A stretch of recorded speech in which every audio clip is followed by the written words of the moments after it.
My happiest moment was being given the responsibility by the Prime Minister, who coined the phrase Beti Bachao, Beti Padhao. Within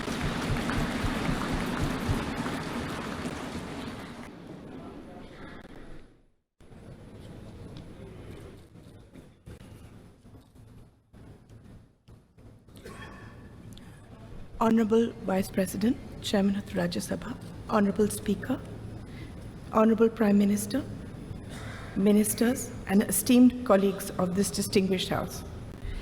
Actually, I'm as surprised to be here as you are to see me. This is a historic day today. I'm proud to be part of this historical moment when a government under the leadership of Prime Minister Shri Narendra Modi ji has undertaken to repair the deep-rooted asymmetry and to give an equal share in India's future to all of us women. I'm grateful for the honor you have given me of speaking about my years in Parliament. We are going to a new building, and hopefully this grand edifice will reflect the aspirations of a new Bharat. Today, I have been entrusted with the responsibility of addressing this esteemed assembly as the most senior parliamentarian in the Lok Sabha. I entered Parliament at the age of 32, 9 years after the death of my husband. My debut was as Minister for Environment. Today, 35 years later, I have spent most of my adult life in this institution, and I have seen 7 prime ministers and the shaping of grand history. It has been an arduous, rocky road. I had several terms as an independent member and finally joined the Bharatiya Janata Party under Shri Atal Bihari Vajpayee ji's leadership in 2004. Since then, I have remained a proud member of the BJP as well as this august House. Being a member of Parliament is an immense responsibility, as it entails safeguarding the trust of lakhs of voters who elect us to be their voice. You are given power, but this power must always be used for their good. The job demands unwavering commitment, moral rectitude, and courage. Basically, it demands great love for your country and infinite kindness towards all. Each one of us gets this opportunity to make a difference, provided we sublimate our own ambitions and see ourselves only as vessels or bridges or protectors of all the beings that need us, the last person in India who believes himself forgotten. People who cannot navigate for themselves and appoint us as their helmsmen. I have tried to make the most of every minute to bring about change wherever I am, whether as Environment Minister, when many institutions and laws that safeguard us were passed, as Social Justice Minister setting up Alimco, which now looks after all the disabled in the country, Childline, which was regarded internationally as the best institution for looking after street children, stopping child labor in the carpet industry. You can change things wherever you are. For instance, in the opposition as a BJP member, as chairperson of the often ignored Assurances Committee, we changed the way people were experimented on by pharmaceutical companies. They were not paid or even asked before becoming guinea pigs. This was changed by us. During Atalji's time, we brought in the vital red and green dot on foods, allowing people to know whether they were eating vegetarian, non-vegetarian food. We repaired an institutional deception by food companies. No service, no job is too small that it should not be taken seriously.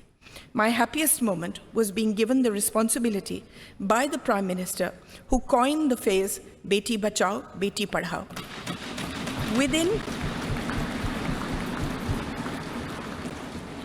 Within 2 years, we changed the thought of the country, the entire thought of the country, and the statistics show that it is a lasting change.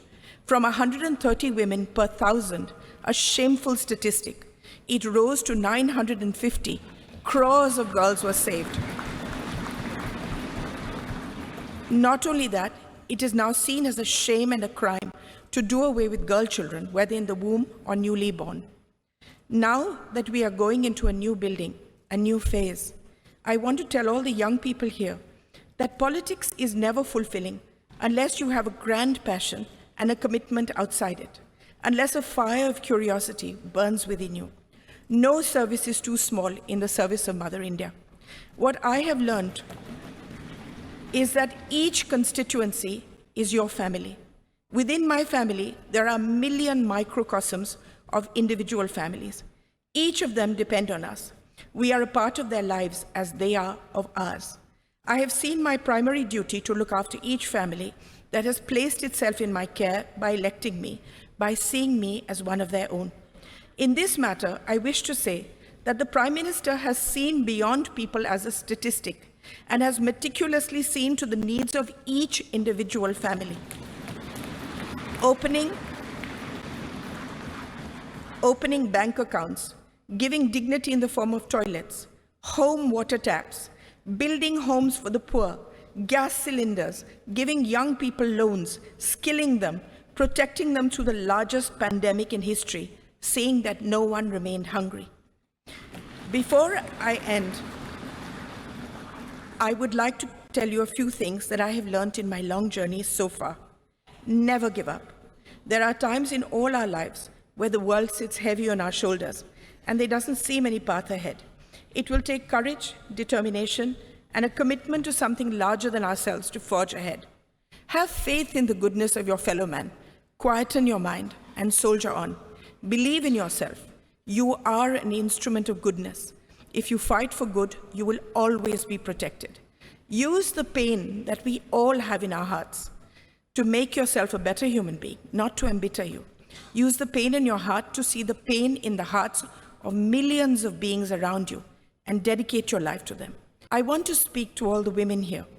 The world is still an unequal place, and we as women need to be the greatest champions of and for each other. We need to support and protect each other, especially young women across the social spectrum who lead a marginalized existence so that they have the ability to forge their own destinies. There is no greater power in the world than the power of empathy and kindness, and this transforms the life of someone weaker than you. Kindness serves as its own reward. The greatest bank balance that we will ever possess is that of good deeds that we leave in our wake. That is the only legacy that will remain. My faith in God is unwavering. I see Him in everyone and everything. I see everything as sacred. I leave you with one thought. We are all part of one divine thread, and we are all connected, closer than we can imagine. Let us, irrespective of any differences we may have, wish happiness, protection, and on this holy day of Ganesh Chaturthi, a life free of obstacles for us and all our countrymen. Illuminate the lamp of goodness in our hearts. Jai Hind, Jai Bharat.